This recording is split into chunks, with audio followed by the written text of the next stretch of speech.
Hello दोस्तों, नया NFO आया है Bajaj Finserv multi asset allocation fund. इस फंड को हम लोग वीडियो में समझने वाले हैं। एनएफओ पीरियड है मई 13 से मई 27 के बीच में।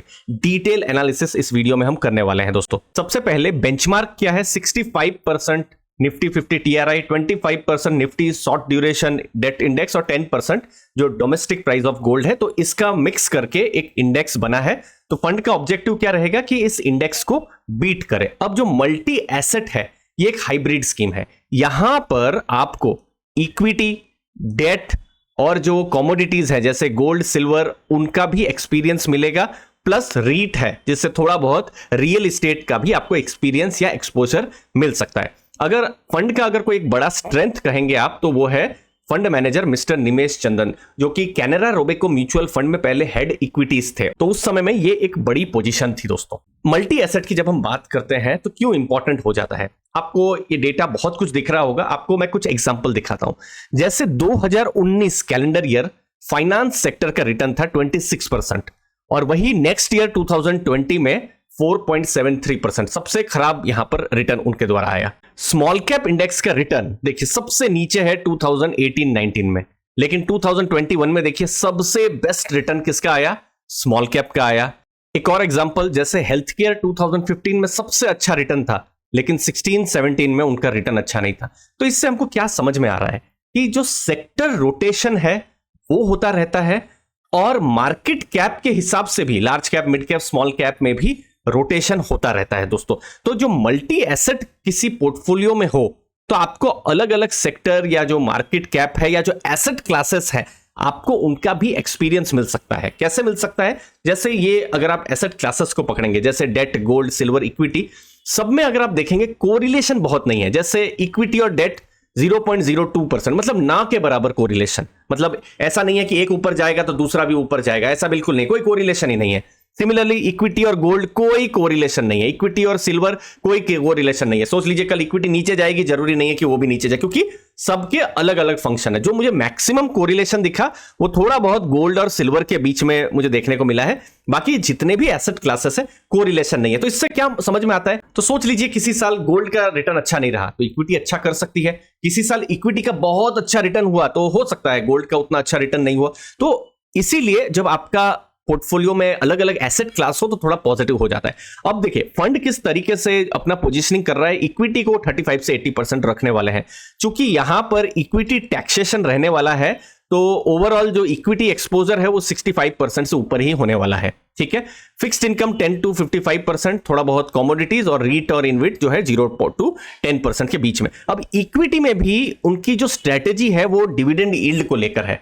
मतलब ऐसी कंपनियां जो डिविडेंड प्रोवाइड करती हो, जैसे जो निफ्टी डिविडेंड अपॉर्चुनिटी इंडेक्स है उसका उन्होंने बहुत एग्जांपल दिया है। अब डिविडेंड पेइंग कंपनीज का क्या एडवांटेजेस है? स्टेबल बिजनेस मॉडल होता है, डिविडेंड वो प्रोवाइड कर रही है, दैट मींस वो प्रॉफिट कर रही है, वोलेटिलिटी उनका कम रहेगा। तो फंड ने यह भी बताया है कि इक्विटी में भी ऐसी कंपनियां वो जो डिविडेंड प्रोवाइड करती है वहां पर उनका फोकस रहने वाला है। ये उनका टोटल यूनिवर्स रहेगा, growth oriented companies plus dividend paying companies दोस्तों। तो जब हम डिविडेंड की बात कर रहे हैं तो उन्होंने जो एग्जांपल दिया है जैसे डिविडेंड अपॉर्चुनिटीज इंडेक्स, जरूरी नहीं है कि इसी वेटेज में ये कंपनियां रहे पोर्टफोलियो में। ये जस्ट मैं आपको एज एन एग्जांपल बता रहा हूं। जैसे कुछ कंपनियां जो डिविडेंड को लेकर जानी जाती है जैसे ITC, Infosys, TCS, SBI, Hindustan Unilever, HCL Tech, NTPC, Tata Steel, Power Grid, ONGC. तो ये जो डिविडेंड इंडेक्स है उसका ये की कंपोनेंट जैसा आप मान सकते हैं। उनका डिविडेंड यील्ड भी थोड़ा अच्छा या हाई माना जा सकता है। जैसे आप देख सकते हैं जैसे किसी का 3% है, किसी का 3.47% है, किसी का 4% है। कम में भी आप देखेंगे 1.18% है टीसीएस का, लेकिन उनका बाईबैक भी आता रहता है दोस्तों, तो वो भी हमको समझना है। तो आने वाले टाइम में जो फंड है उनका कहना है कि इंटरेस्ट रेट जो है थोड़ा कम हो सकते हैं। तो जो हाई डिविडेंड पेइंग कंपनीज हैं उनका वैल्यूएशन इतनी हाई मार्केट में भी यहां पर उनको अट्रैक्टिव देखने को मिल रहा है। और जो डिविडेंड है, क्योंकि म्यूचुअल फंड है तो खरीद बेच अगर रहेगी तो वहां पर टैक्सेशन का बहुत इशू नहीं होने वाला है, तो वो री इन्वेस्ट कर सकते हैं उस डिविडेंड को। तो मोस्टली इक्विटी वाला जो पार्ट रहने वाला है वो मोस्टली डिविडेंड पेइंग कंपनीज रहेंगी। जब हम डेट की बात कर रहे हैं तो डेट में उन्होंने स्ट्रेटेजी रखी है जो डायनामिक ड्यूरेशन रहेगा, अच्छी क्रेडिट क्वालिटी के जो पेपर्स हैं वहां पर फोकस रहेगा, और मोस्टली सवरन मतलब जो गवर्नमेंट या फिर जो अच्छे हाई क्वालिटी जो कॉर्पोरेट है उनके पेपर्स यहां पर रखे जाएंगे दोस्तों। जहां तक कमोडिटीज की बात है तो मोस्टली गोल्ड का एलोकेशन यहां रहने वाला है, क्योंकि गोल्ड थोड़ा पोर्टफोलियो में हो तो थोड़ा इन्फ्लेशन का हेज भी मिलता है और सेफ हेवन है, कोरिलेशन ज्यादा नहीं है इक्विटी के साथ। सोच लीजिए कल इक्विटी बहुत नीचे चली गई तो गोल्ड थोड़ा पोर्टफोलियो में हो तो थोड़ा डाउनसाइड प्रोटेक्शन भी मिल सकता है। तो कंपनी के हिसाब से कैसे इन्वेस्टर यहां इन्वेस्ट करने का सोच सकते हैं, जैसे जो इन्वेस्टर को थोड़ी कम वोलेटिलिटी चाहिए, सोच लीजिए आप ऐसे इन्वेस्टर हैं जो इक्विटी मार्केट में थोड़ा सा नया है, आपको वोलेटिलिटी ऊपर नीचे 2% ऊपर, किसी दिन 3% नीचे देख के थोड़ा सा चिंता हो जाती है, आपको कम वोलेटिलिटी चाहिए, तो आपके लिए फंड सही हो सकता है कंपनी के हिसाब से। ऑल वेदर इन्वेस्टमेंट, क्योंकि आप अगर कोर इक्विटी में है तो आपका पोर्टफोलियो में ऐसा भी समय आ सकता है 1-2 साल के लिए वोलेटिलिटी ज्यादा रहे, रिटर्न्स आपको नहीं मिले, लेकिन ऑल वेदर क्या है, क्योंकि डेट भी रहेगा तो आपके पोर्टफोलियो को बहुत इंपैक्ट नहीं होगा। प्रोफेशनल एसेट एलोकेशन अपने आप ही हो जाता है, 100 रुपए का सोच लीजिए 100% का पोर्टफोलियो है तो उसमें अपने आप ही डेट इक्विटी सब कुछ हो जा रहा है और रीजनेबल रिटर्न आपको मिल सकते हैं। तो मल्टी एसेट एलोकेशन फंड तीनों एसेट क्लास में होते हैं। मल्टी एसेट एलोकेशन की बात कर रहे हैं तो मोस्टली यहां पर इक्विटी पार्ट रहेगा, थोड़ा बहुत डेट और थोड़ा बहुत यहां पर रीट इनविट और गोल्ड सिल्वर वाला पार्ट रहने वाला है। ऑटोमेटिक एसेट एलोकेशन होगा तो आपको डाइवर्सिफिकेशन मिल सकता है। तो आइडियल यहां पर मेरे हिसाब से कौन इन्वेस्टर हो सकते हैं, सोच लीजिए आपका लिमिटेड इन्वेस्टमेंट एक्सपीरियंस है या फर्स्ट टाइमर है तो आप मल्टी एसेट एलोकेशन फंड्स को आप देख सकते हैं। और यहां पर जब हम बजाज फंड की बात कर रहे हैं तो रिलेटिवली ये नया फंड हाउस है, ठीक है, तो ये चीज को भी हमको ध्यान में रखना है कि जो पुराने फंड हाउस हैं जैसे HDFC है या फिर निप्पॉन है या ICICI, तो एक हम लोग के पास एक फेयर आइडिया है कि कैसा उनका हिस्टोरिकल उनका परफॉर्मेंस रहा है। रिलेटिवली ये फंड हाउस है, ये मैं चीज बस मुझे थोड़ा न्यूट्रल लग रही है, बाकी फंड मैनेजमेंट में मुझे वो थोड़ा सा पॉजिटिव वहां पर लग रहा है। तो अगर आपने वहां पर भी एक एसेट एलोकेशन जैसा किया तो वो ऐसा भी आप सोच सकते हैं।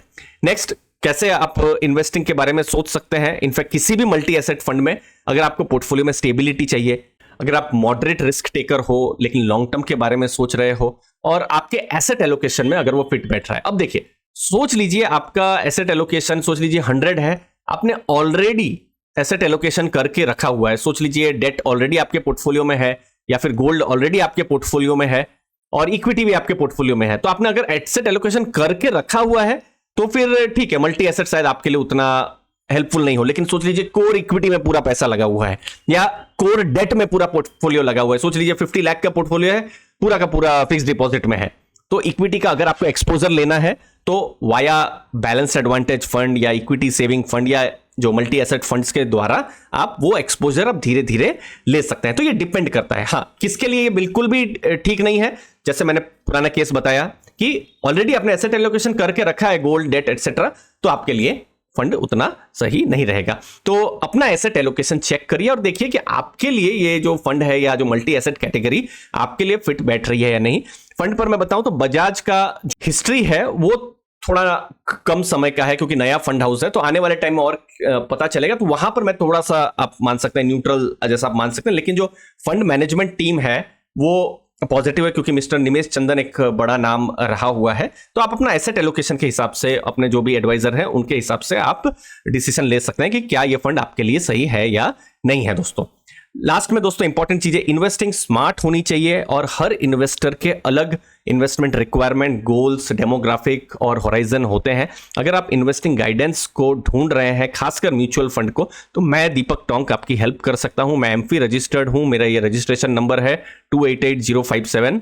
मैं पहले एक्स वेल्थ मैनेजर रह चुका हूं, HDFC बैंक में बैंकर रह चुका हूं, उसके अलावा आनंद राठी, एलारा कैपिटल में मैंने काम किया हुआ है और बहुत सारे HNI क्लाइंट्स का पोर्टफोलियो मैनेज किया हुआ है। आप मेरे साथ direct 1-to-1 investment plan discuss कर सकते हैं। गूगल फॉर्म की लिंक मैंने डिस्क्रिप्शन में दी हुई है, आपके लिए स्पेशली स्मार्ट और क्यूरेटेड प्लान मैं यहां बना सकता हूं।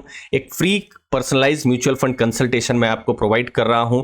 डिस्क्रिप्शन बॉक्स में गूगल फॉर्म की लिंक है, आप वो लिंक को भर सकते हैं और 3 दिन के अंदर मेरी टीम में से कोई आपको रीच करेगा और हम कॉल को शेड्यूल कर सकते हैं। म्यूचुअल फंड लॉन्ग टर्म में आपके जो भी बड़े गोल्स हैं, फॉर एग्जांपल आपका रिटायरमेंट है या फिर बच्चों की एजुकेशन या खुद का वेकेशन प्लान या घर लेने का प्लान, अगर ऐसा आप सोच रहे हैं तो म्यूचुअल फंड्स आपको हेल्प कर सकते हैं। आपकी सभी डिटेल्स कॉन्फिडेंशियल रखी जाएगी। आप गूगल फॉर्म के जरिए मेरे साथ डायरेक्टली कोऑर्डिनेट कर सकते हैं। आपके साथ मैं बात करने के लिए, डिस्कशन करने के लिए मैं भी एक्साइटेड रहूंगा। दोस्तों इस वीडियो से आपको वैल्यू मिली होगी तो आपके कीमती समय के लिए बहुत बहुत धन्यवाद। थैंक यू दोस्तों।